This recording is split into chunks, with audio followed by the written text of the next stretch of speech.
Welcome to the B-Sides and Beers podcast.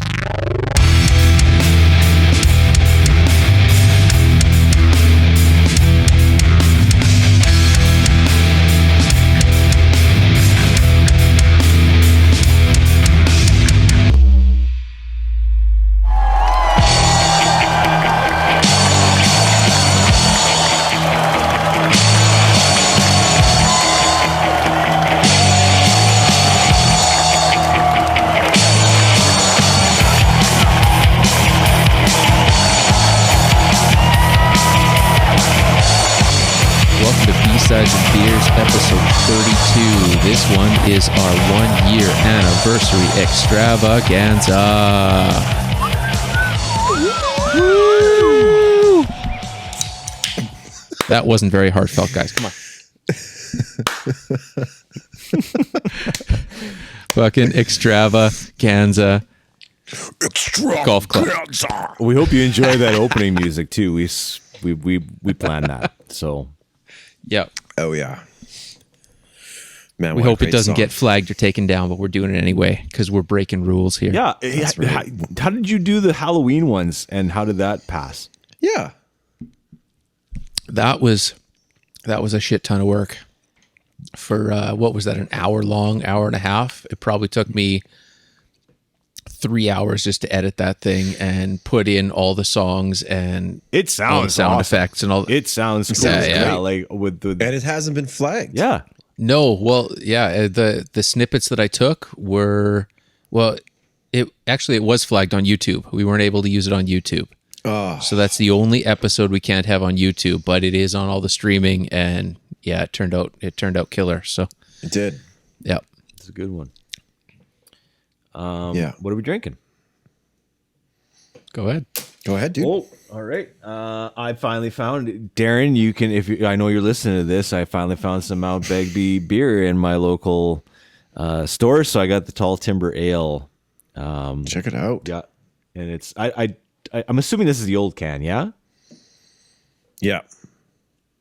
No, I think that's, Like, I don't know if there's a date or anything on here when it was. Well, it says 2021 on the bottom, but I don't know what that means. That could be anything. Anyways, yeah. It's I've seen a few of them coming out anyway. They got two different new can setups in my liquor store. nice. So. Have you guys tried this Tall Timber Ale? It's great. I've got some Yeah. upstairs. Yeah, it's Yeah, it's good awesome. stuff. Yeah. That's what I'm drinking. Yeah. Nice. I like your shirt too, man. Thanks. It's like this couple goes to I want to say like Thailand every year, and they just like load up their sea cans with a whole bunch of like Thai goods, and they bring it back to Enderby, and they got this place called the Fallen Coconut, and they just sell all of that stuff like to people, and it's cool stuff. Like, it's not like junky things. So Yeah. and like I found this shirt, then I was like, it's kind of awesome. Like a monkey looking back at you smoking a pipe. Like, I don't know. It's something about it. You know what I mean? That's Hold on. damn cool. Do that again. Wait, I gotta talk so my screen will show you. I just got Mike's big grin. Hold on. Come on, man. There we go. Yeah, dude. Right on. Yep. Okay. Yep. Sweet. Mike T, what you drinking?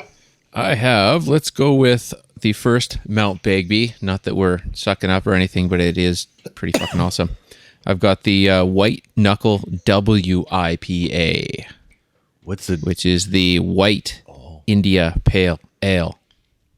Oh, Got it. Yeah, it's fantastic. And the other one I got here is from Torchlight Brewing, and it is a rhubarbarian.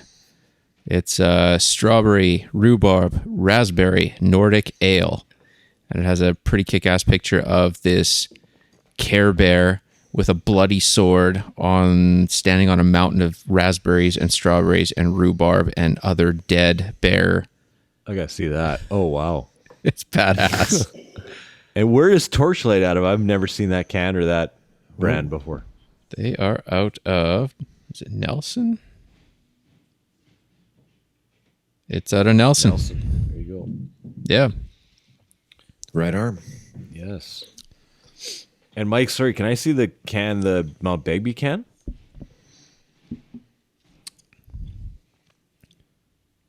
Oh yeah, that's a cool. I love that font. It's like It's Spinal Tap. it's very, very 80s over the top power metal with huge angel wings behind it. And Yeah, that's got to be a new can because that can compared to this can is like yeah, totally. dudes cutting down a Got tree. the knuckle tats Not that and there's everything. anything wrong Yeah. with that, but that one looks good. Yeah. Dane, what do you got? All right. So right now I'm drinking a Town Site Brewing from the Sunshine Coast. This is a pale ale. Quite nice. Easy drinking. 5.2. And I went out because it's the extravaganza. Of course. One of my favorites. I got to chase my tail. Pale ale. Got a bunch of pale ales today by Yellow Dog. Yellow Dog, cool. Yeah. Port Moody. And what else we got here? Vancouver Island Brewing. I got a Beachcomber Hefeweizen. Oh yeah. So that should be good. Where's Vancouver Island Brewing? Where's that? Specifically Victoria. Okay. Yeah. Victoria. Good question. I was like, Vancouver Island. And then a Dat Juice by Twin What are you, Sails. dumb? Just said it. And this one's one of my favorites. I think I've had it before on the show. Yeah, that looks familiar. And yeah, it's super nice. It's got like a citrusy taste to it. Very, very nice pale ale. And Twin Sails is out of Port Moody. Oh. 2 out of Port Moody. Interesting. Yeah. Yeah. They've got a good scene there, which I have yet to explore. So, I've never been there, yeah. Yeah, me neither. Soon enough, though. Yeah. An entire trip up and down the island would be a fun trip.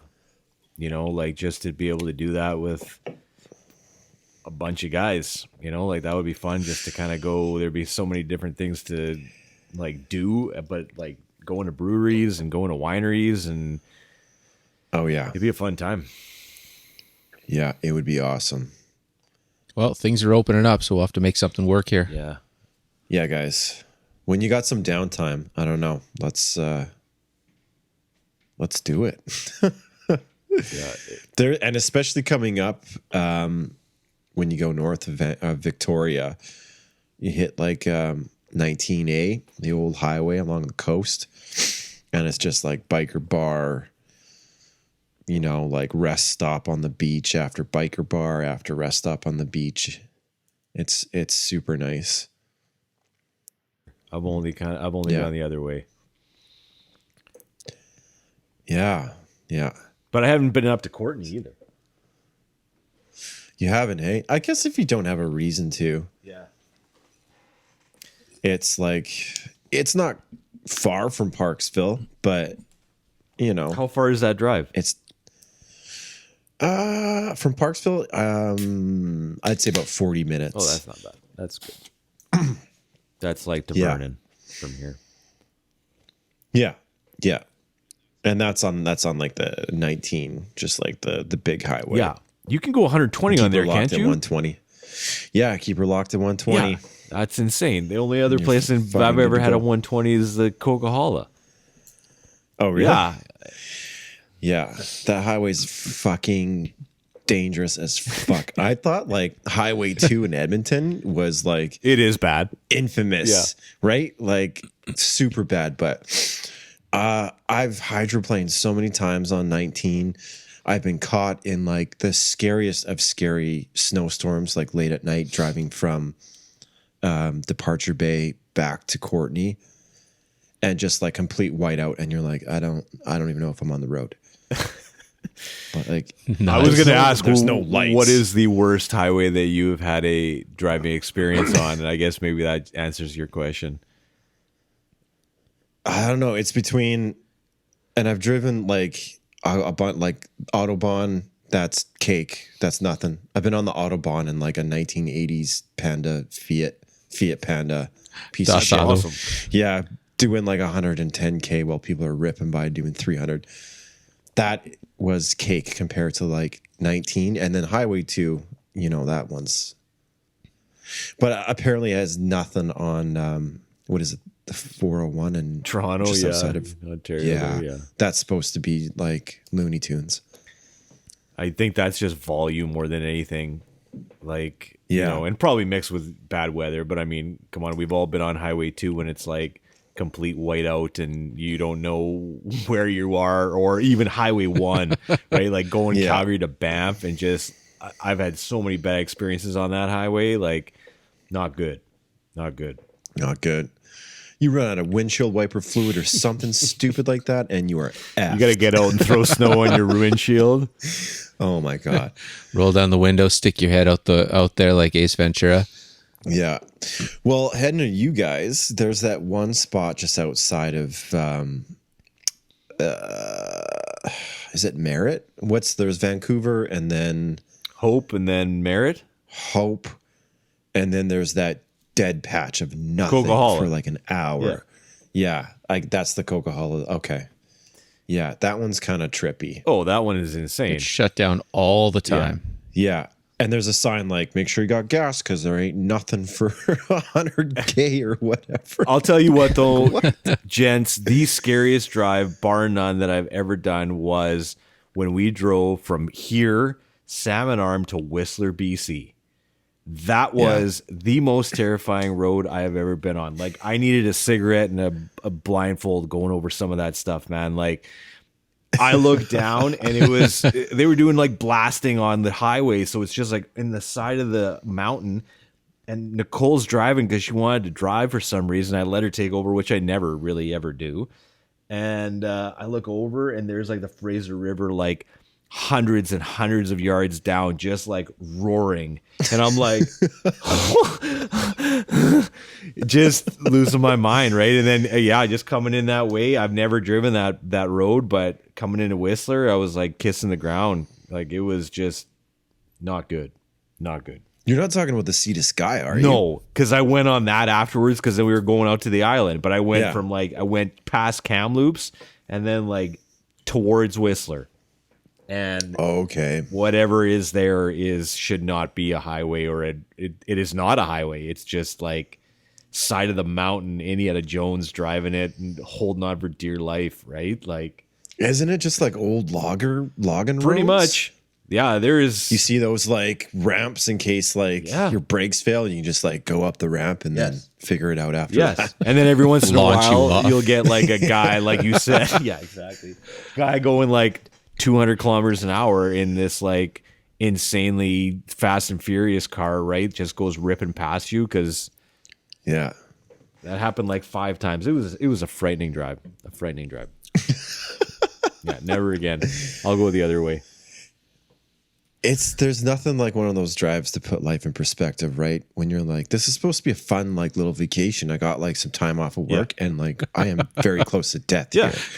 Like, Bad idea. Yeah. And I look in the back what and the kids happened? are sleeping in the back, and I'm like, Chain smoking. And get me out of here. Awful. chain smoking, white knuckle. Yeah. We've all had those. Yep.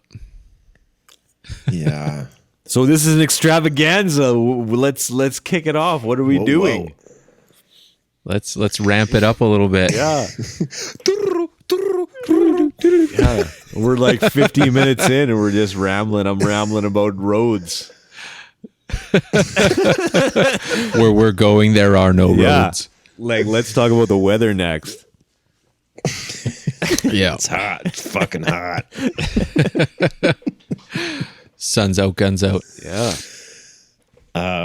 So yeah, the 1 year anniversary extravaganza as of July. When did we start this? June 10th.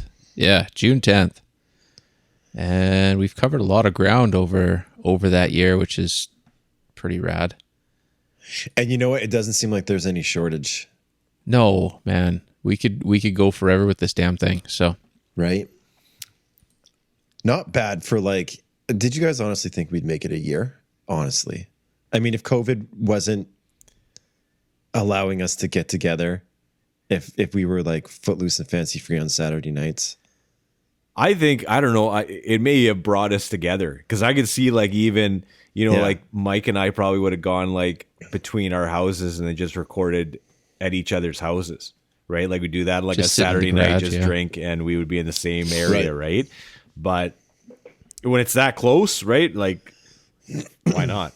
So, well, that's how it all started too. I mean, it was you and I just sitting in your garage, coming up. Every time we hooked up for either beer or coffee and beer, Yeah. it would just be us sitting around bullshitting music and yeah.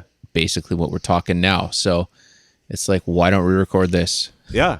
And we were originally going to call it taking a piss because when you're drinking nothing but beer and coffee, it's just going through you like mad, right? So you're taking a leak every 5 seconds because it's just the way it is. Yeah, But, hold on, I got to take a piss. yeah.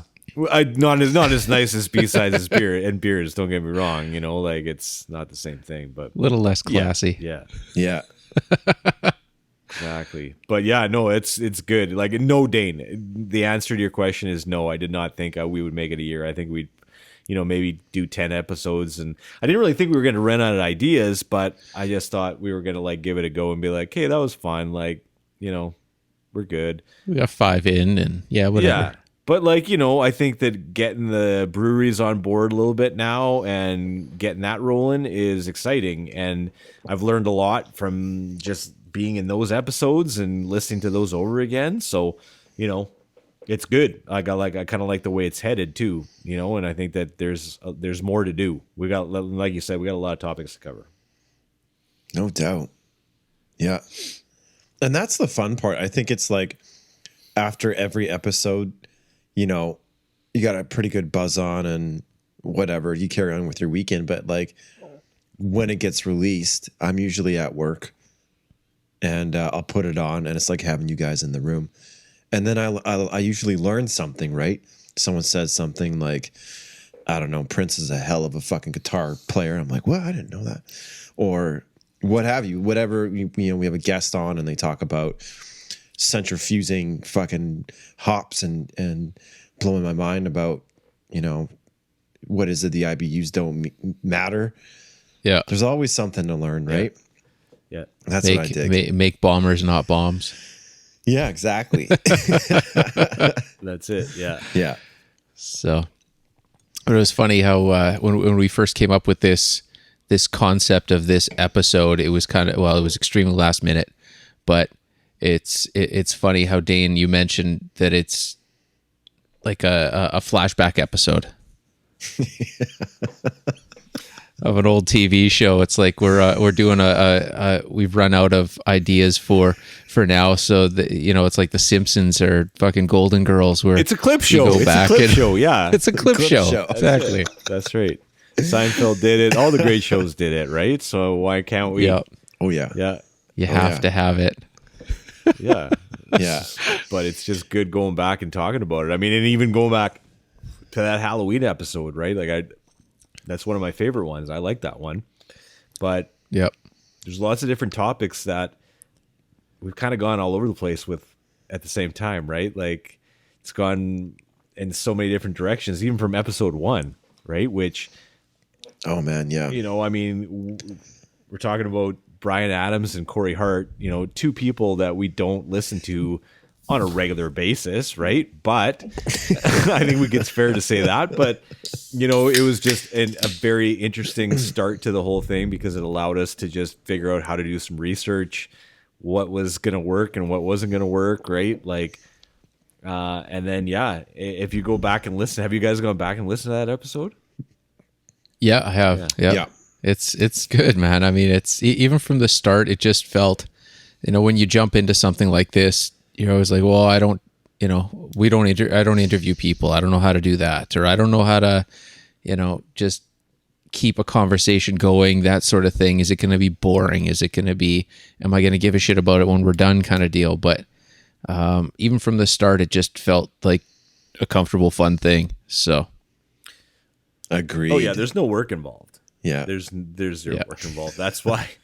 Sometimes there is like Saturday at 5:45, and I'm like, I don't know anything about fucking what we're about Topic to talk X. about. And I've been caught a few times. Like, here's a flashback for you. The Rancid episode. I chose that Out Come the Wolves, and like I did zero research. I listened to them a lot back in the day, but like hop on, I have a couple beers deep, and I'm just like, I listen to it and I just cringe because there's so many fucking like mistakes, and like I'm just talking bullshit, and you guys aren't correcting me.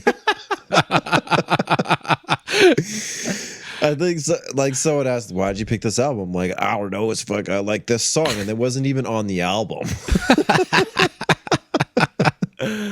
That's good. That's good. Yeah. Well, I mean, We all have those I've moments, listened to so. that album, but like I did obviously more research on it when it was up for topic, right? So I didn't know.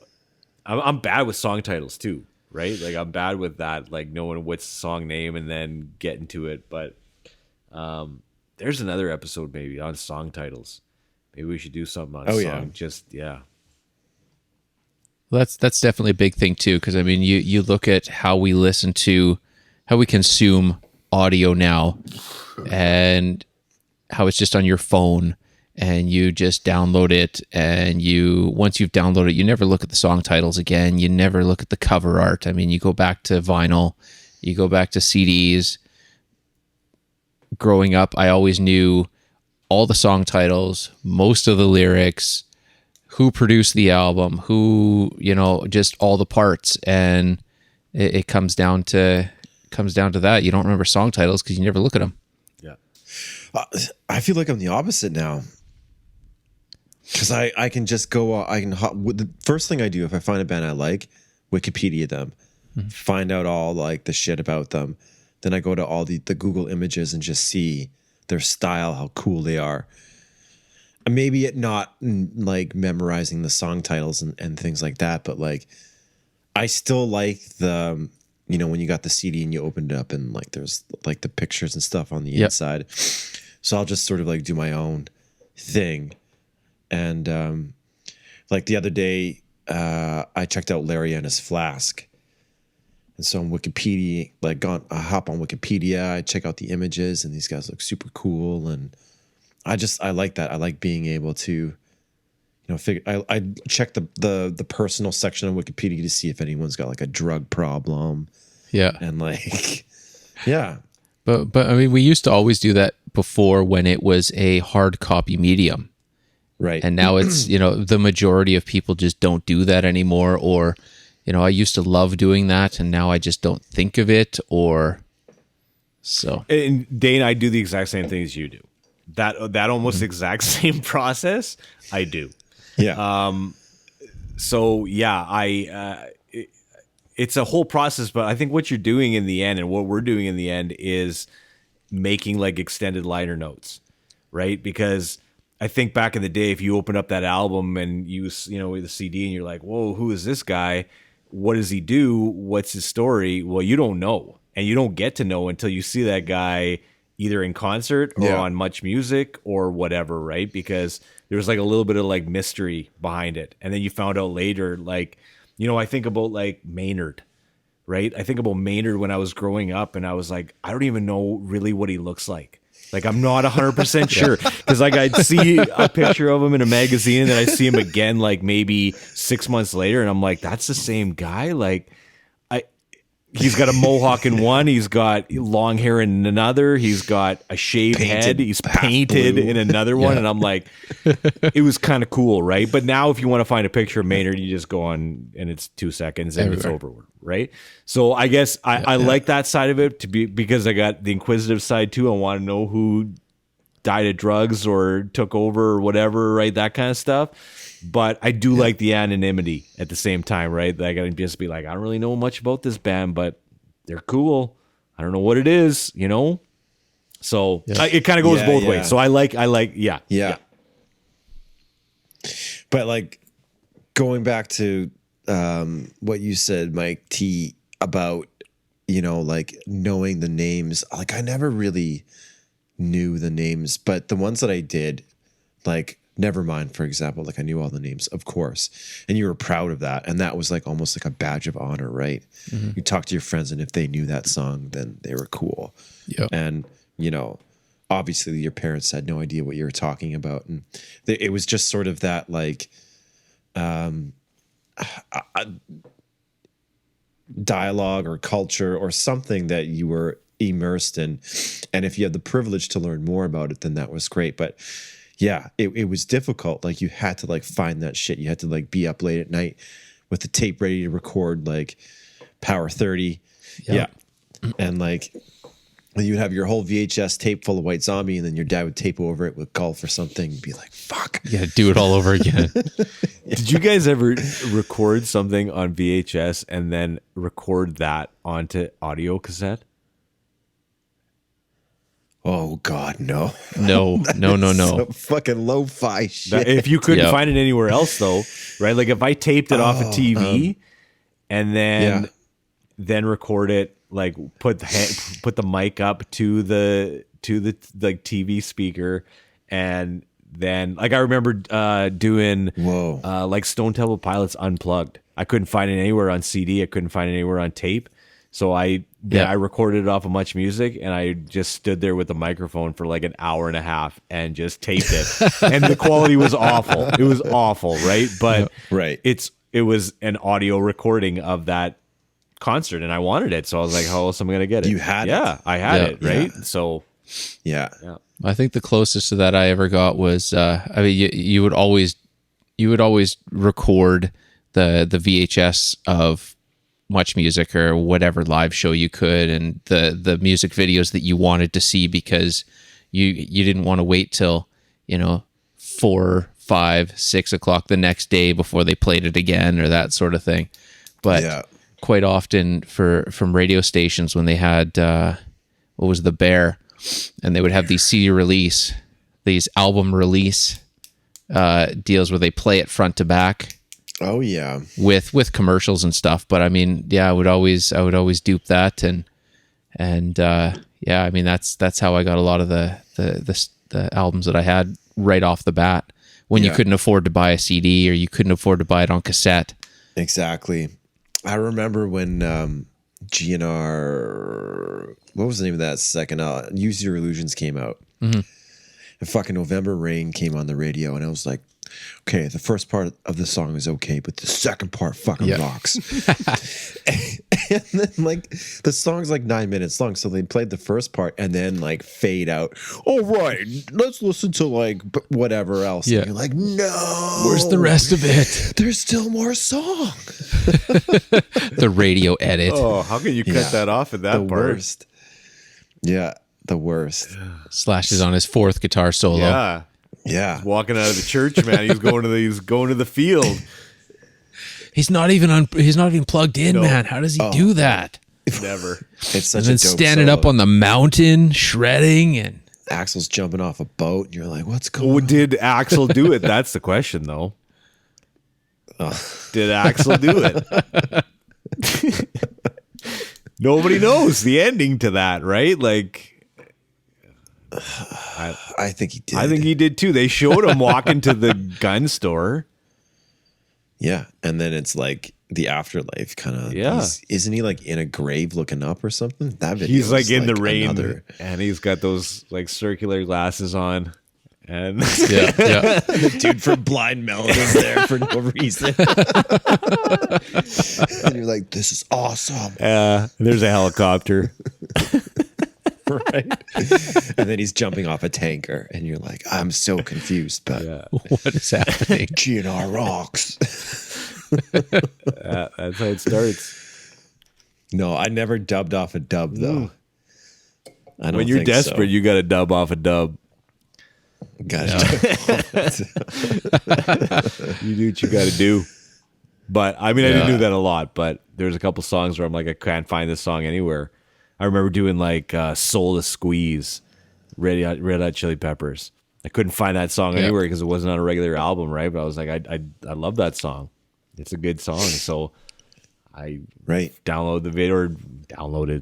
recorded the video, and then Yeah. yeah. It is one of their better songs. Where is it off an EP? I think it's off a soundtrack. I'm not 100% sure, but I think it's Right? on like their The greatest video's hits. crazy. Yeah, the video is like the circus video. I remember that, like freak Yeah. show kind of thing. Yeah, but yeah, it was a good track. So but I couldn't find it anywhere. So dub off a dub. Dub a dub. Yep. Do what you got to do. So what other episodes do you guys like that we've done? I got a couple.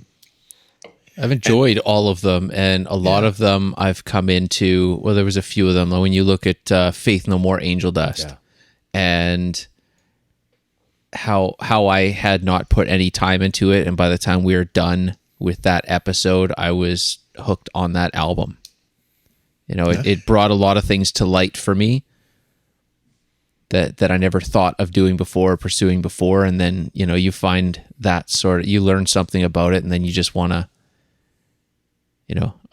You want to just dive into it. So Awesome, man. Mm-hmm. Yeah, I get that too. Like someone will mention, like what episode was it? We're talking about. I think it was the album cover one, and there was like, what was it? It was some Stone stuff, some kind of like, or was that Exile? B-sides and rare? No, that was the album cover one where Flip had one cover and I had a different cover. Right. I think it was. So It was Dane. You were missing the front anyway. cover of Exile on Main Street. that was it. Yeah. Right. Yeah.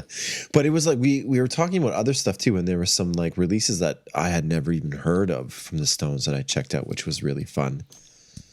But Yeah, I've been on I think- Pantera Vulgar Display of Power like pretty much ever since that episode went, and it's just like on Nice. on repeat. It's just in my recently played like every single day. So it's Nicole's like, that's so aggressive. yeah, Yes, it is. it just goes. Yeah. No, it's just good. It's like I said, it's kind of been all over the place, right? Like it's been Corey Hart, it's been No Means No, it's been Radiohead, it's been Face to Face, it's been Pantera, Mike Patton. It's gone everywhere, right? And that's kind of what I like about it, because I didn't want it to just be like a, only hard rock or only alternative or only metal or whatever you want to call it or classify it as, right? I think it's just kind of gone Right. beyond a few different genres, and I like that. Yeah. Definitely. And then there's like, I think one of the first ones that was one of the funniest ones, lyrics. And I remember thinking, like, what the fuck am I going to say for an hour? And I'm like, Whose choice was that? I don't know. I'm not. I think it was mine. I'm like researching Leonard Cohen, trying to sound smart. I'm like, Googling it while we're trying to talk. Yeah. But the funniest one that I keep going back to is Guilty Pleasures. Yeah. That was a really good one. Yeah. Yeah, it's so funny, and like the sidetracking to like, just all of the different stories, and it was a great one. Yeah. It's a little like a confessional booth, a little bit. It was. And I think we could do another one. I think we could probably do a part 2, and I think we would be able to fill it again. Oh yeah. Because there's some ones deep down that you got, but you don't want to bring them out. Because I got them too, okay? Okay? Now that we know what this guilty pleasure thing is all Yeah, about. we got it. It's the cards are on the table. I think we go to the next one with just all out. No judgment. Just tell us who you're listening to. Fucking BTS all the way. Yeah. Yeah. Oh, like, I think we got to lay it out. Country's not bad. Country's that doesn't, Am I converting you? but but I don't put it in the BTS category. You've kind of started swinging me with the. We've talked about this a few times with the Def Leppard. Oh yeah, The Def Leopards. I got into watching a couple weeks ago. I found there's a thing on Amazon Prime with AC/DC. Brian Johnson, yeah, the lead singer. Yep. yeah. So Brian Johnson, he's got an interview kind of show. It's about an hour long, and each one has a different singer, a different artist. So he's got Sting, and he's got they had the lead singer for Def Leppard, and I was watching that. It's like, hey, that's pretty cool. Especially no one knows his name. Their first two albums I've been listening to a lot of. They're dope. Yeah. It's just if you just like put aside any like You can't. No, you can't do that. yeah, you can. No, you can't do that. Sorry, you can't. I'm telling you, find some fucking Oakleys, you wear your like best neon, whatever, and just like hit the highway. Yeah. Put in fucking Pyromania. A little bit of Rock Just of like- Ages or Oh man. it's good, man. It's I've converted. Yeah. Yeah. I've So converted, good. man. Yeah. It's the vocal Yeah. production, I think, on those albums that I just can't handle. Like I just, That's It's the so best well part. done. It's That's so why you'll- polished and Yeah. I can't do it. It sounds like one guy, but it's all of them. Yeah, and I don't like that. I don't like that sound. I'm sorry, but Hey, it's not for no, everyone. it's not. No. It's not. but it's for me now, so it's That's okay. all right. I'm glad that you Isn't got that- into a band that you wanted to listen to. That's fantastic. I wish. That's Yeah. great. That's great. Yeah. But yeah, I mean, doing all these different albums and even ones that like I haven't listened to in a long time, it's been good just to kind of do those deep dives into it, and for me to do some research on it too, for personally, just because I've learned a lot just even by doing that. And you know, we found lots of connections too between these episodes, right? Like there's lots of crossover yeah. where we're like, hey, like we talked about this already, or this guy showed up in this episode, or you know, this guy was playing on this band stuff. So it's just good. I like the mix, and I like the combination of all those together. Yeah, definitely. And it's something, I mean, like The Idiot, for example, like you told me about it. I've known it's existed. I had never taken it. I had never like taken a shot. Like I knew eventually I was going to listen to it, but that gave me like an excuse, right? And not only just listen to it, but like with sort of like a critical ear and try and pick out parts and like compare. Like I kind of compared it to Neil Diamond a little bit. Yeah. And just like really kind of immersing myself into the album. And I don't really do that all that often, right? Like usually music is sort of like a means to an end. Get through the workday, just like put on something to like keep you kind of engaged. But it's different when you gotta like talk about it. And that was really nice because that was something that it was refreshing. That's good. Yeah, that's awesome. And I feel the same way because I look at it or I listen to it because I know that like why too like does somebody think that this is one of their favorite albums of all time, right? Like I want to know kind of too like why do you think it's so great? Because I think it's good too, but maybe I don't put it in my top 5 or top 10, right? But it's just interesting to see it from another side, right? Like yeah, I like that too. And really that was the album that kind of sparked the whole podcast idea for us anyway. So Yeah. because Really? we had talked about that multiple times, and then it got pushed back to what was it, episode 23. So I mean, it took that long Wow. Yeah. from being the spark that kind of kicked this conversation off to that. So Yeah, we kind of wrote it like a long And it time was ago, great. right? That was yeah. Yeah. yeah. Yeah. And you'd done your research and there's so much stuff. Like you guys were just like coming up with fact after fact. And I was like, yeah, I do hear that. That is amazing. Wow. And I don't know if I would have gotten that, just listening to it on my own. I probably would have like, put it down halfway through, picked it up again, just sort of like here and there. But yeah, it was nice to give it a solid, like critical listen and then talk about it afterwards. Well, it's a huge jump too. I mean, if you started off with Iggy Pop and the Stooges, and then getting into his solo stuff with the Idiot, it's a huge jump. I mean, you know Iggy Pop's voice, you know his flow, you know his style from Stooges, and then this is a whole different ball game with a voice that you're familiar with. Yeah, absolutely. I think too that like I want to give it respect too, right? Like because it's an album that's like revered by one of you guys, right? So I want to know like why do you think it's so great? Like what about it? But I want to give it its time, and I want to give it, so if I know we're doing an album, I'll listen to that like all week. Just give it, you know, and like not nonstop, but I'll put it on at least twice a day. Right, it'll be on like morning, and then I'll throw it on one more time in the afternoon, and then I'm like, all right, like by the end of it, I got a pretty good sense of where I'm at with it, right? So yeah. But it's been good. Was there an album that surprised you guys? Like whether it be something you never listened to or like something you hadn't listened to in years? Yes.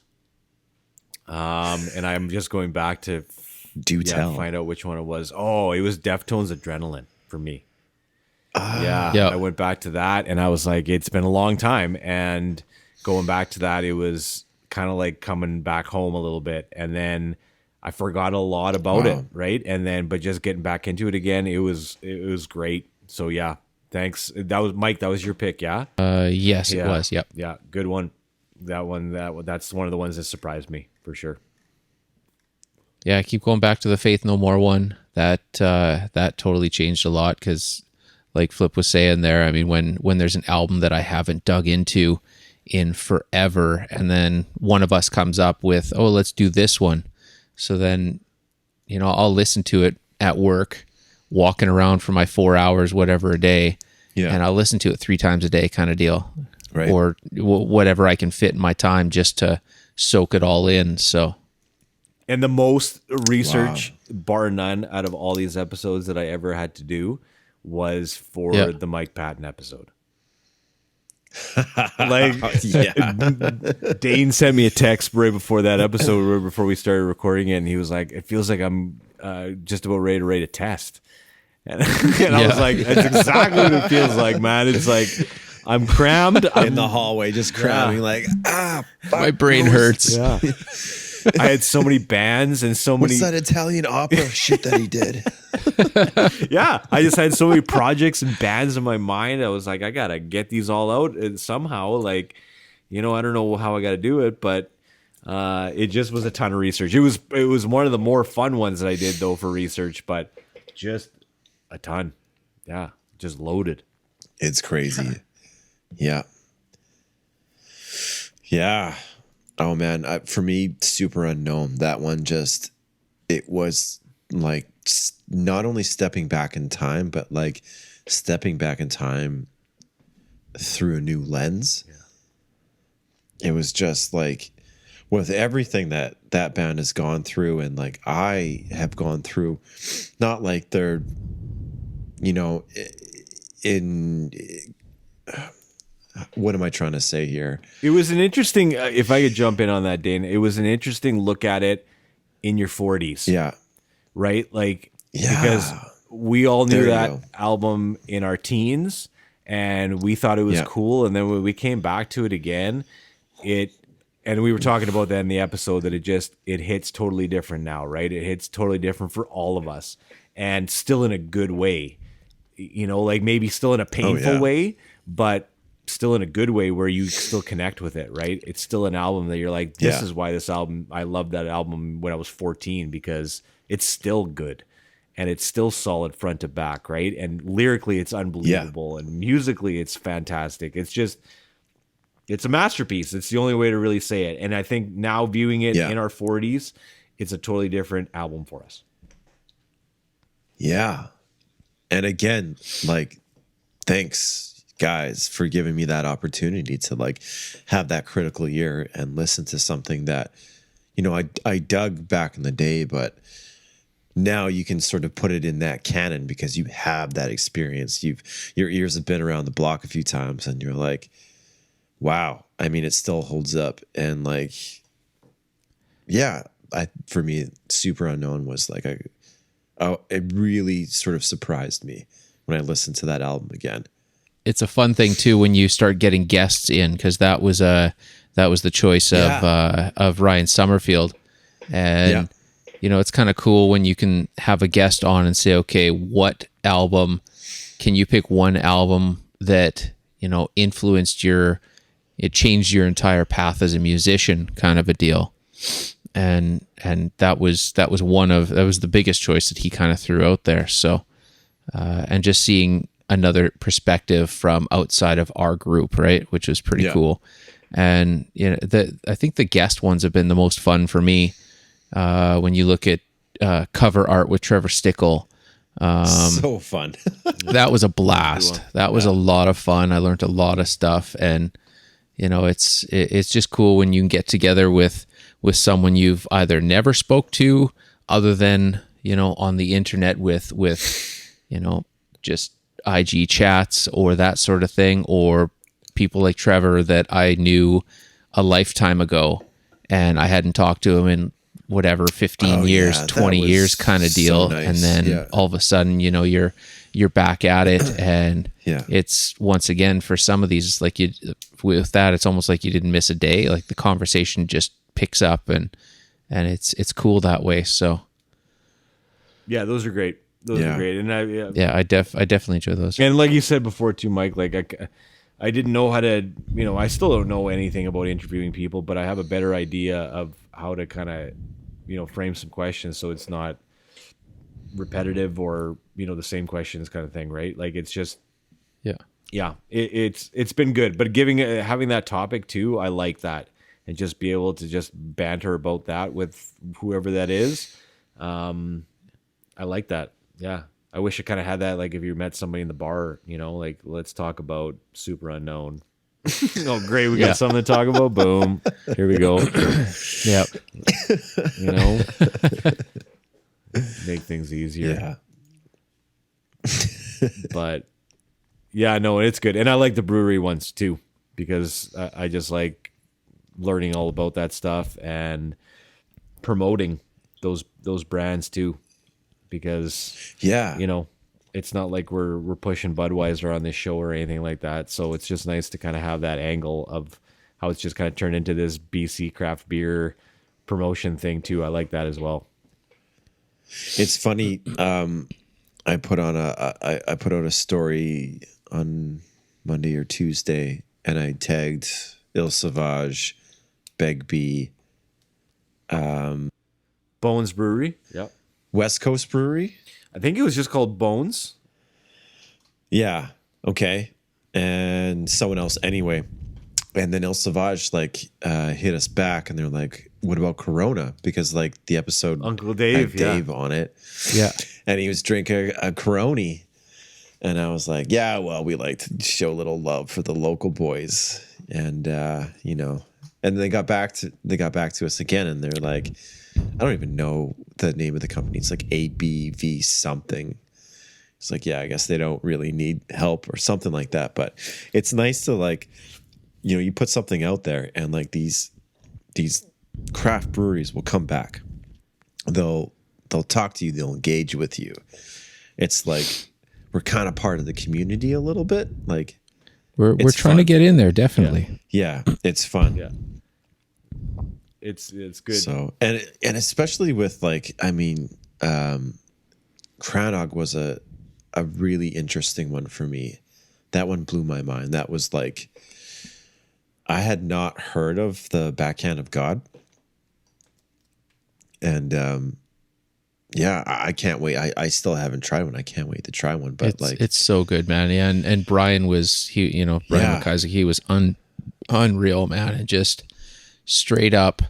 Yeah, you know, straight to bare bones, to the roots, activist, you know, old school punk, straight ahead. Like it was so fucking cool.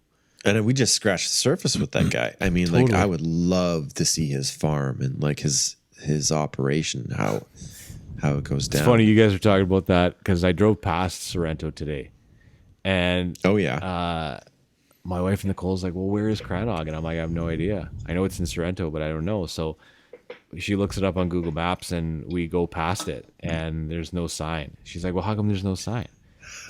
I'm like, "Well, because you got to be fucking cool." yeah." I'm like, "That's the approach. That's the way it goes, right?" Yeah. And she's like, "Well, don't you want to If you make don't money?" know, I'm you like, don't know. No, they're making enough. Like they got everything they need, so they don't need to advertise, right? So, but there's no sign there. So I mean, how punk is that? Right. I'm not gonna put up a we sign. we for just my need business. enough. Yeah. Yeah. Why would I do that? Yeah. Right? Like, We sell Yeah. kegs, we sell growlers. Other than that, fuck yeah, off. that's it. Yeah. Fuck That's it. But you know, We make our deliveries on these days, and that's it. Yeah, we make this amount. It's kick ass. I love the Uncle Dave episode though too. It was a good one. It was just great to talk to him kind of after all these years and after all these like suggestions of bands that I just kind of felt like I needed to, give him a shout out and a thanks because there's so many bands that he introduced to me too, and it was just great. He loved the accolades too. Totally. I'm sure he did. I'm sure he did, but it's the truth, right? Like I learned a lot out of that. So, for him having a great taste in music, that helped a lot. And really, without him, we would have never met. I would have never met either of you. Probably true. Because Dane wouldn't have picked up drums, or he wouldn't have picked up bass, and you guys wouldn't have played in bands, and you wouldn't have followed that path where we met, right? Yeah, you're probably right. But don't tell Dave that. I mean, Dave, you were the nucleus. Yeah, don't tell him that. no, but it was like there was an interesting comment, and I'm not talking about like something as like amazing as people talk about like a perfect storm, but it kind of was. I mean, I think he's about 15 years older than me, so if you put that in perspective, right? Like he was sort of on the cutting edge of what was happening in the 90s, 80s, and he was like feeding that to me. Yeah. And I was taking that and just like listening to it and doing whatever, being super influenced by it. And he gave me a bass guitar, and fucking cool. I mean, who does that? That really, I think, was the starting point of everything. Like you said, Mike, I don't know if we would have played together, if we would have even met, this wouldn't be happening. Yep. If it weren't for that dude. I don't think he understands the gravity of it, but I think it's true. I think you're right. Yeah. It's crazy when you look back on it like that. Yeah. And then for that, I'm glad he And to came on the show. unpack it like through this. And what's for that, I'm glad he came on the show, right? To know that it was that important and that much of an influence that, to be the nucleus. Well, it's like getting the Godfather on the show, right? Like let's bring him in, Dave, if you're listening, you're not the Godfather, man. Yeah. No, but I think like the No Means No episode was awesome. And again, that was one of those bands, and him and my cousins, he was like, listen to these guys. And it was really something different. It wasn't what was being played on pop radio. It really sort of like set the course as far as like me being, again, I keep throwing this word out there, but like having a critical ear and knowing like, what do I like? What do I don't like? What is different, and what is different? What is good different, And being so young and impressionable, I'm really thankful that I was put in that path, and Dave was just, giving me these tapes of awesome shit that we're talking about now, 20 years later, right? Exactly. And really, I mean, for the most part, when we were growing up, the only way you found it was, whatever they played on Much Music or MTV, or what your friends were listening to. Yeah. So there's so many bands that I didn't get into till later on, because friends of mine were not listening to that. So, you know, you had no idea, or you heard the one song by so-and-so or whoever when you're 9, 8, 9, 10 kind of thing, but none of your friends are listening to it. So you don't think to pursue it. And then just to have that sort of influence, right? Yeah. Of a older brother or an older uncle or older cousin, that sort of deal, feeding it to you. It's just the way that it was. So, well, and our parents too, Yeah. right? Because our parents, I think, groomed us to get us to that point, because you could have listened to the stuff that Uncle Dave was giving you. Could have been like, I'm going to listen to the Backstreet Boys instead. Thanks, Uncle Dave. Right. I'm not into that. Right. And I did. No problem. That's another Guilty episode. pleasure. Though. You got to save that. Guilty pleasure part 2. But like you were groomed from that kind of from the start to be like, Yeah. I'm going to be into that because I'm not listening to my parents. Are not listening to whatever. You know what I mean? But it's not even a grooming too. I mean, when you look back at growing up with music, there was the stuff your parents listened to. So you had, you know, growing up with the Black Sabbath and Led Zeppelin and Van Halen and AC/DC and that sort of thing. And then you get to a certain age where you start wanting to find your own music, or there's certain things that catch you different.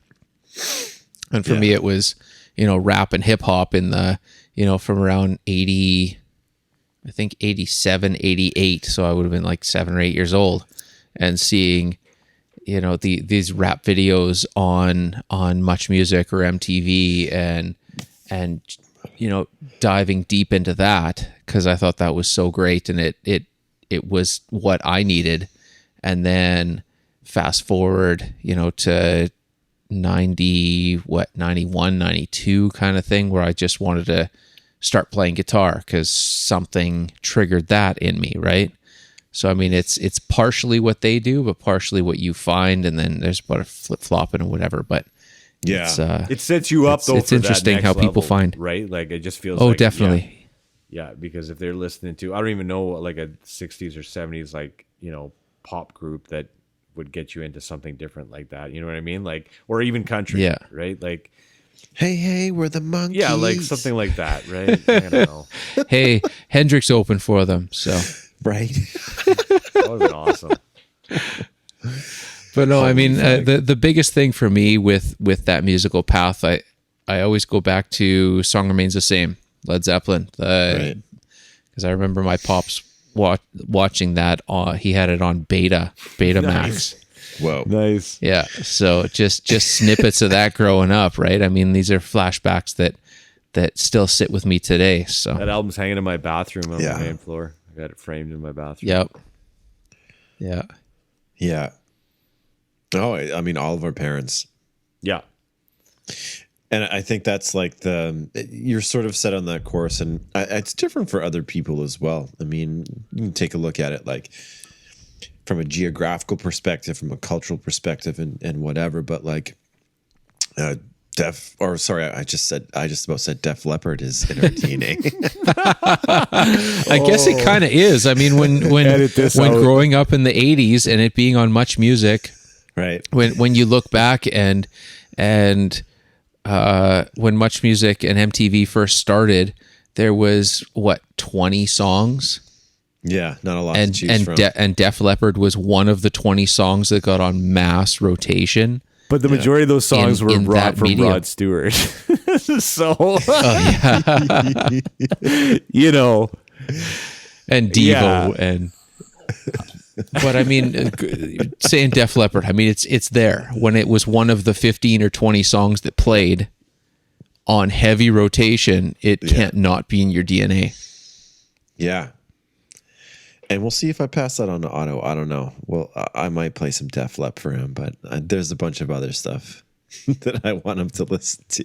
Well, my boys have been hooked on Misfits for the past, forever now. The last 3 years, my 4-year-old, that's all he ever wants to listen to when we get in the car. And on one of those, my 2-year-old is also yelling and screaming and doing that. One of those concerts, those festivals had the original Misfits playing at it. You saw that? Yeah, pretty cool. Wow. Oh, the one that's coming Yeah, out. like one of those like mega festivals that I sent you guys. Like unbelievable. I'm Yeah. just like, and it sold out in like 7 seconds or Oh, something. was that right? Like, Yeah, it doesn't surprise me. I think I read something like that. I'm like, I don't even. Well, after this stand a this chance. whole COVID thing, man, once people start getting their vaxes, everybody just wants to get out. Everyone wants to live rage. music, and it totally, man. I mean, you look at the people that have been stuck in their house for the past year. You know, quite a few people can still get out, but a lot of people that have been stuck in the house. So now, when they're allowed, quote unquote, allowed to go out, concerts sell out in 7 seconds. Yeah, right. But those lineups are Like, just rabid for it. The lineups help, right? Like Metallica's headlining 2 Oh, nights, definitely. and like, you know, Yeah. anybody who's anybody was like, I can't even believe that all these bands are together in one spot. Like, Yeah. Yeah, tickets must be like $500. right. We just spent the whole year complaining, and now it's going to be the best show. Yeah, they got you by the balls now. ever. Yeah. Right. Yeah. And like, I don't know. I kind of like, for me, this was like the great reset, and I'm happy to be at home. And I don't know if I want to go to a festival, but like that poster looks cool. Yeah. I'll see if there's a video of the show, and I'll Yeah. drink some beers and watch it on YouTube. But That's about it. You get a better view, and yeah, you don't have to fight 8,000 people for a porta potty and yeah, line up for 6 hours to get one beer. And we got a bar that's kind of in the next town over in Cumberland. That, you know, if someone good comes through, then I'll go watch. But I don't know. I mean, we've got Music Fest that hits here every year, and I can kind of hear it like off the deck. That's good enough for me. well, I'm stoked for smaller bar shows. That's the thing. Yeah. When you get a semi-large band coming through town that is, you know, there's 100 people in the bar instead of 8,000, and you're so far away from the stage you can't see anything anyway. So you're just standing out there watching the giant monitor screens. It's like I might as well, you know, if it's too big. Yeah. Yeah, You know, it's amazing that those bands are there, but it's so massive that I can't even process it. And you know, when I'm standing there just watching the screen because they're a tiny dot on the stage, I should have just stayed home. Okay, well then here's the question. What is your favorite venue? Not specifically, but like favorite type of venue to watch a band play? A bar, a theater, outside, Oh, that's so tough. an man. amphitheater. That's tough. I like a smaller bar. When you have like some really high energy bands come through in a smaller bar, like you look at I think the last show I saw was Bison BC, and it was in a tiny. Well, the last 2 times that I saw them was in a tiny little bar, and the energy was unreal. And you know, I'm 7-8 feet away from the stage, and you're right there. And you know, looking back at one of the concerts the smaller bar concerts that I'm still kicking myself for missing was Cancer Bats that came through. That would have been a good one. Yeah, I wasn't able to go on that night, but man, I'm kicking myself for not doing that. And it was a small bar. I mean, you could probably fit 50 people in there, but it's shoulder to shoulder, and it just the energy, the close, tight energy. I don't want to be having this huge energy and being a mile away from the stage and I can't see shit, right? Especially after paying whatever they're charging for this, right? You know, I'm going to drop $800. Sure, I'm going to see Metallica, and I'm going to see Misfits, and I'm going to see whoever's on that stage, but they're going to be a little speck in the distance. Unless you pay for the Cabana upgrade, super duper VIP with sparkling your, diamond wristband and whatever else, right? Yeah. Yeah. But it's unjustifiable at that point. For, you know, I want the energy, I want to be there, but I'd like it in a smaller setting. Yeah, I agree with you. I like it. I like You know, a theater I saw Zach Wilde in a small setting, Devin Townsend in a small setting, like just this super long list of small settings where the energy was massive, and then you go to a big show and it's him just standing there. Okay, next song. I'm with you. It's just I different. hear you on that one. The Big Show is by far my least favorite. I don't like the festival. I don't like the Big Show. I don't like any of that. But I like a theater. I think that it's like the place to see a musical act. Like it just feels like it's suited for it. And I love the bar. Don't get me wrong. I love that energy. I love that. But it just feels like any band that I've seen in the theater has just been, I don't know. It just feels like it kind of steps it up a little bit more because you can hear everything. And you kind of really see what they're all about rather than things getting lost in the rafters or because the sound guy sucks at the bar. Right. But you know what I mean? Like it just feels like you can be real with that band in a theater because it can't hide anything. I immediately thought of the Wind Spear. Yeah. And like did we go see Big Wreck there? I saw Big Wreck. Yeah, I saw with that. someone. I saw Big Wreck with you at Windspear. And that's when they had the drummers, The taiko drummers? Japanese drummers. Yeah. So good. That show was fantastic. Yeah. It was one of the best ones that I've seen for sure at that venue. But I saw, I saw Tea Party before I left Edmonton in Windspear. I saw Broken Bells. I saw like just a whole bunch of different bands, right? And it was just it's a good venue. Like that's a beautiful venue. But I also think of that Kelowna Theater too, Mike, and I love that setup too, right? Just nice and low, kind of all one level that you can see really good, but you feel like you're right there on the stage, right? Like I just like that part of it too, because the sound is always so good.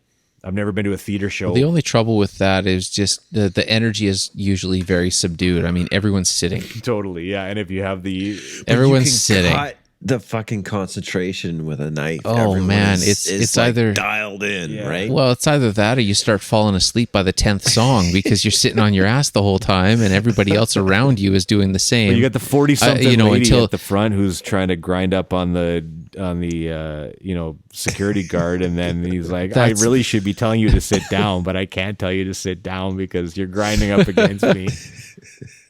But that's only when the one or two hit songs come on. For sure. And then that lady's just sitting or off getting beer. So I'm there for the two songs that I know. There's always. I think it depends what you want to get out of it. I mean, if there's like, if you want the maximum like auditory experience, then like there's nothing like going to a theater and just like experiencing how it should sound, right? Yeah. Like everyone is doing their best and they're all masters at it, and it's really experiencing art. Yeah. But then there's something to be said about being in a crowd of people who are full of energy and being part of being one with the crowd. Yeah. So, and I've been to festivals where it's been like that too. Like, I mean, there's the small bar room, which is fun, but I've been to festivals where it's amazing. Like it's an experience, and the music is part of it, but equally is, other things, the light show, the everything else, being outside and just like, it's almost like a primal experience. Yeah. It's hard to sort of like define it, right? Yeah. It's a good way to do it. It because it's like the weather is involved too, it feels like, and then it makes it a little more Lord of the Flies kind of, right? Like it's just a little more animalistic that way. Yeah. But I think of like, Radiohead. Radiohead, yeah. Oh, Radiohead. Oh man. Dane, I mean, we saw Radiohead in Thunderbird Stadium at UBC.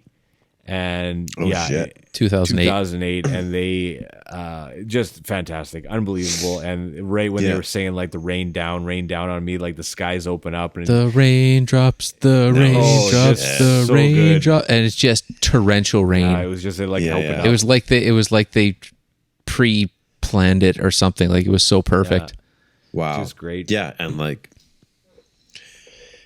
so that's like near magic, right? That's one of the few experience. Yeah. But I consider that like a bigger show. Like that's not BC Place, but it's not a bar. It's not a theater. It's not a festival. Yeah. But in it's like, between, yeah, because BC Place was too big, way man. too big. Way too big. Like, that's massive. Feel like Well, when I saw it goes back to watching the screen, I went to see Roger Waters doing The Wall, and he was a speck on the stage. So most of the time, you know, I had what I thought was good floor seats, but it's so damn big, you just stand there watching the screens. yeah. Yeah. Well, let me Yeah. frame it for you this way then. If you had a chance to see Nirvana on stage, which venue would you pick to see them in? Would you pick to see them at a festival? Would you pick to see them at Bar. a bar? Sweaty Or clothes. would Yeah, you pick small to see them at a theater? I think every single band that I can think of, other than, I mean, seeing BB King at the at Windspear, or seeing, you know, what the hell else do we see in there? Are you thinking Jubilee? Is it Jubilee? Jubilee, yeah, that's It must. Yeah, it was Jubilee. So I mean, you BB King or Johnny Lang, or you know, bands like that. Seeing in a theater was great. Big Wreck was great seeing in a theater like that. But I think if I could choose any time, any venue, 99% of the time, I would say small bar. Yeah, I don't know. I've been to like a few electronic festivals, and it just doesn't translate in a little bar unless you're on a whack load of drugs, Which I most of them don't are. tend to do.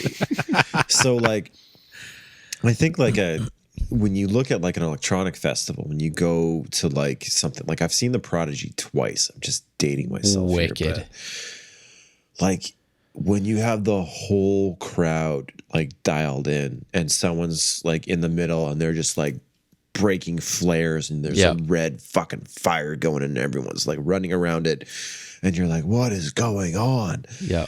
And The Prodigy's playing, and it's just that doesn't translate in a little bar. You know what I mean? Yeah.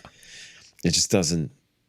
So it depends on what you want to get out of it. I don't know if I would go see The Prodigy now and like, you know, be amongst a couple thousand people sweating, whatever, and just being somewhat, I don't know. It's one of those things where it's like, do you want to have the experience of hearing music, or do you want to have the experience of the experience? Right. You know? yeah.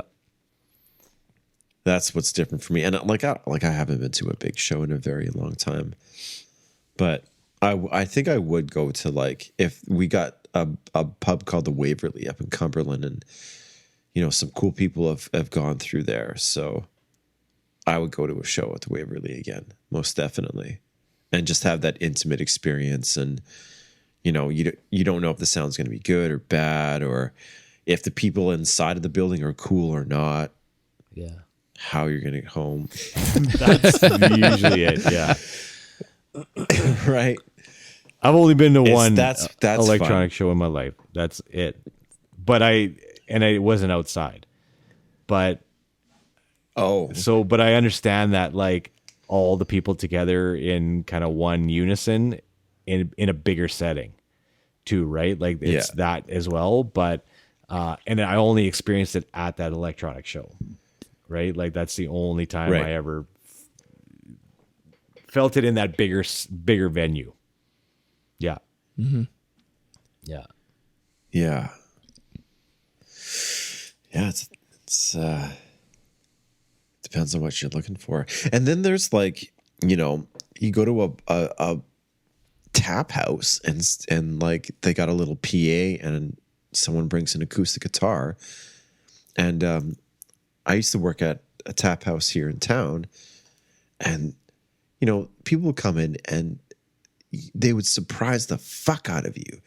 It'd be one of those things where, like, you know, 10% of the people would be there for the show, and the other 90 wouldn't know what was going on. And you set up the PA, and like someone just walks, you know, up with a guitar, and they are amazing, and they blow your mind.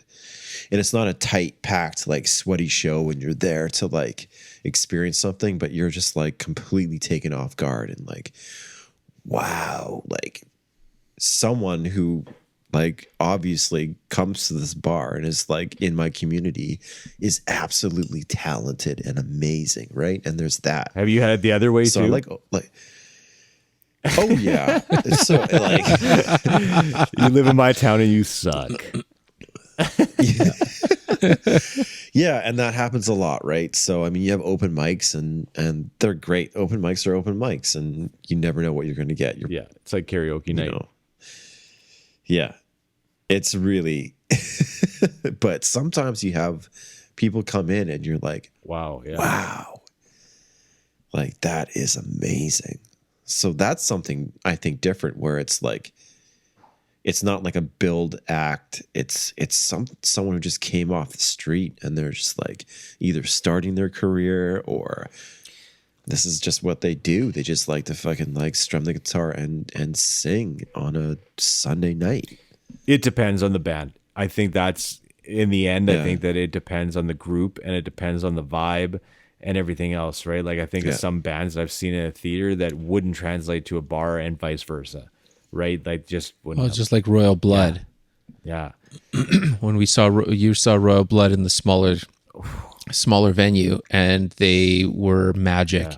And then you see them opening up for Guns N' Roses in a giant arena show, and it just doesn't translate. Yeah, no, the first time I saw them, they were opening up for the Pixies at the Shaw Conference Center. So it was like a great venue. I love that venue. Like, The Shaw Conference Center is yeah, so good. like I just something about that venue. I've had a lot of good shows in there, right? Yeah. So, and that was another one where I was just like, And it's- who are these guys? it's the right yeah, size. it is the right size. Yeah, yeah, exactly. totally.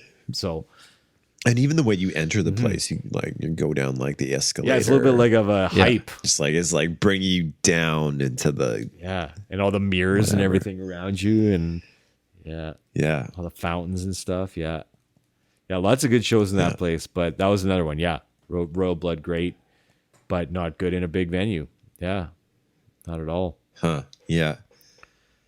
And it's funny, it's not like a band like it's not something that they think about, right? It's not in their formula. They're not like, we're going to be a stadium band.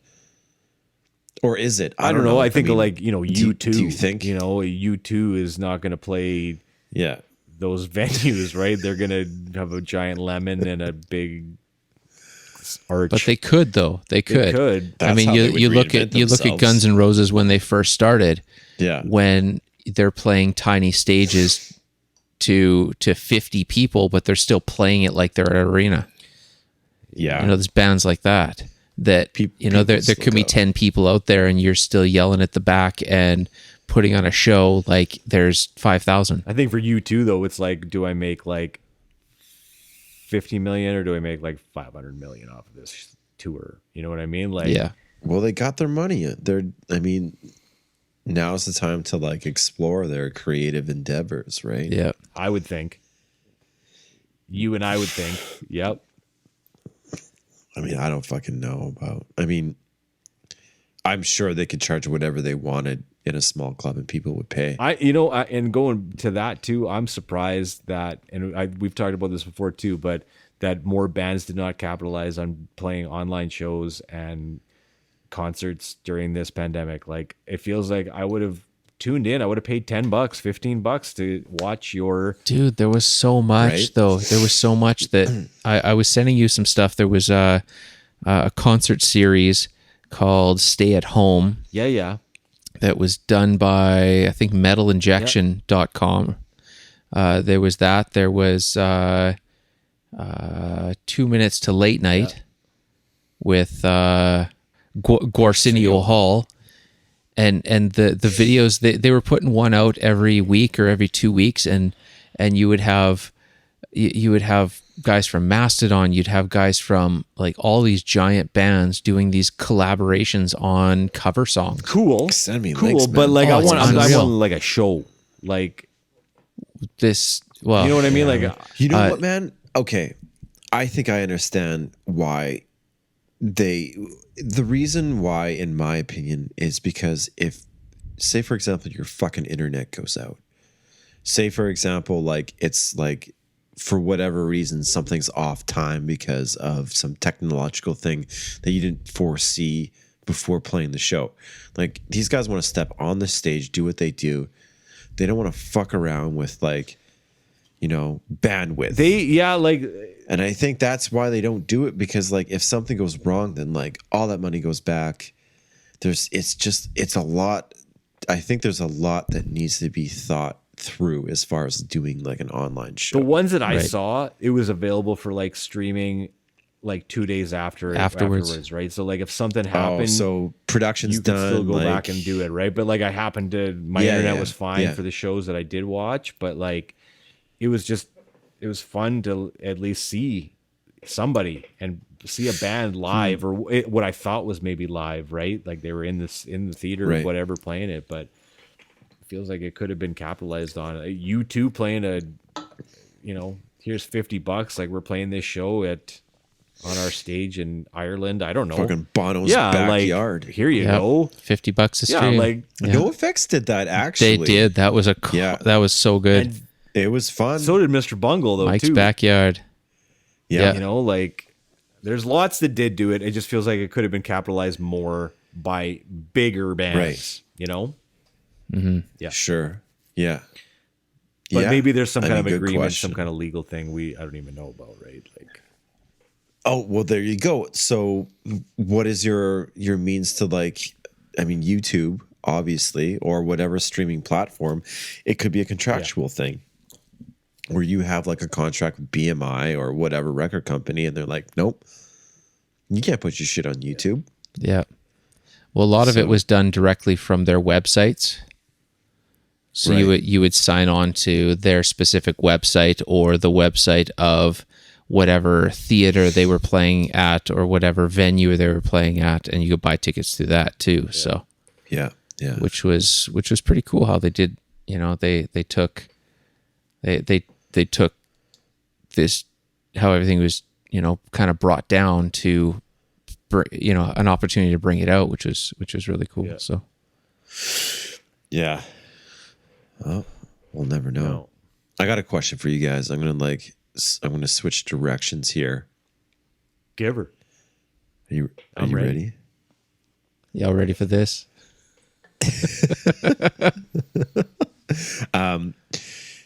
Where do you see the show in the next year, 2022? Fucking rock star guests. Yeah. Yep. Okay. Yeah. Well, Brian Adams and Corey Hart. Like, Well, Brian Adams would probably say yes. I don't think Corey Hart would, but yeah, fair enough. but I mean, pushing it to bigger artists, Canadian artists, even. I mean, Gordie Johnson's on my list. Fuck yeah. That would be killer. Him. You sent me some links. I was like, who's this kid? Yep. It's unreal, man. But I mean, you know, Gordie Johnson or Ian Thornley, or, you know, someone super talented that would be a great conversation and a great hang, that's, you know, a Canadian musician just to start off with, right? So Yeah. Tom Cochran. I think that would be cool. Tommy Cochran. That would be cool, man. That'd be awesome. That would be so cool. Great one. Yeah. He's Some he's got lunatic some fringe I got on a lot there. of Red Oh, Rider man. questions, man. I got a lot of Red Rider questions.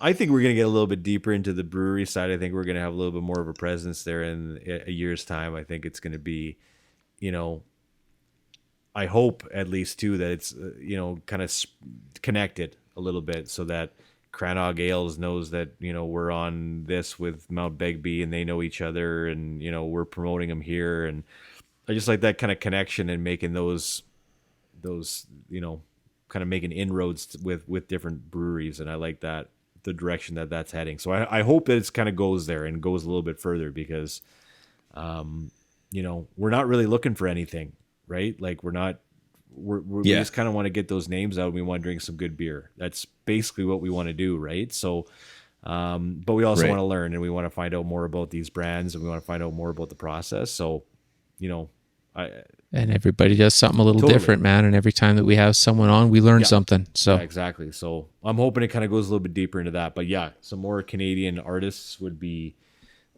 awesome. Sitting down with Gordie Johnson or Thornley or Geddy Lee or somebody like that. Maybe not Geddy Lee, but Oh, for sure, Geddy Lee. That would be awesome. Is Dave Mustaine Canadian? Yeah, no, unfortunately not. Oh, okay. Well, No. We'll try for him. Compelled to say his name. Yeah, Good well, one. I was trying to work that in about 20 minutes ago. Good one. What question would you ask Dave Mustaine? Oh man, that's a great question. That spider cord shit. What's the next? How do you do that spider cord shit for 2 hours? No, I'd be like, what's the next? What's Yeah. the next thing, man? Yeah, We've all seen the spider cord. yeah. What you got up your sleeve now, Dave Mustaine? I think you've seen everything Dave Mustaine can do by now. I think so. I think we all know. He's never coming on this show now, so that's okay. No, he's not. That's all right. No. Well, should we end the extravaganza there? Extravaganza. Extravaganza. Thanks, gents. Yeah, definitely. Thank you. Roll that fucking awesome song. Yeah. Pow, pow, pow, pow, pow. Yeah. Again.